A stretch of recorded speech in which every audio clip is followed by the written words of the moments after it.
अस्सलामुअलैकुम वरहमतुल्लाह।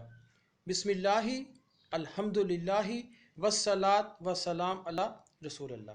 प्यारे मुसलमान बहनों और भाइयों, अल्लाह ताला अपनी ख़ास रहमत से हमारे लिए बेहतरीन तोहफ़े भेजते रहते हैं, जैसा कि रमज़ान और यौम अरफा।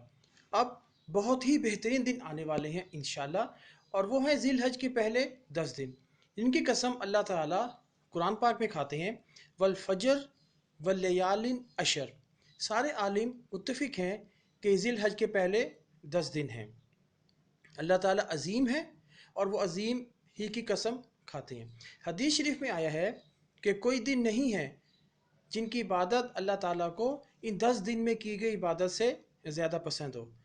आए हम लोग वक्त ज़ाया ना करें, हम कोशिश करें कि इन दिनों में नमाज बाजमात अदा करेंगे, झूठ नहीं बोलेंगे, चुगली नहीं करेंगे, ग़ीबत नहीं करेंगे, कोई भी गलत काम नहीं करेंगे, हर वो अमल करेंगे जो अल्लाह ताला को पसंद और महबूब है।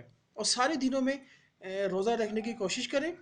अगर आप सारे रोज़े नहीं रख सकते तो कम अज़ कम यौम अरफा का रोज़ा रखें, जो कि गुनाहों से कफ़ारा है।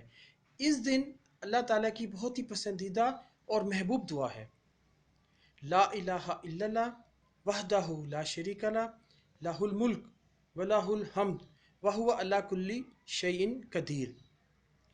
इन 10 दिनों में बेहतरीन सदका तलावत कुरान पाक है, क़याम है, तस्बीह है, सुबहान अल्लाह, तहमीद है, अल्हम्दुलिल्लाह, तकबीर है, अल्लाहु अकबर, तहलील है, ला इलाहा इल्लल्लाह और अस्तगफिरुल्लाह।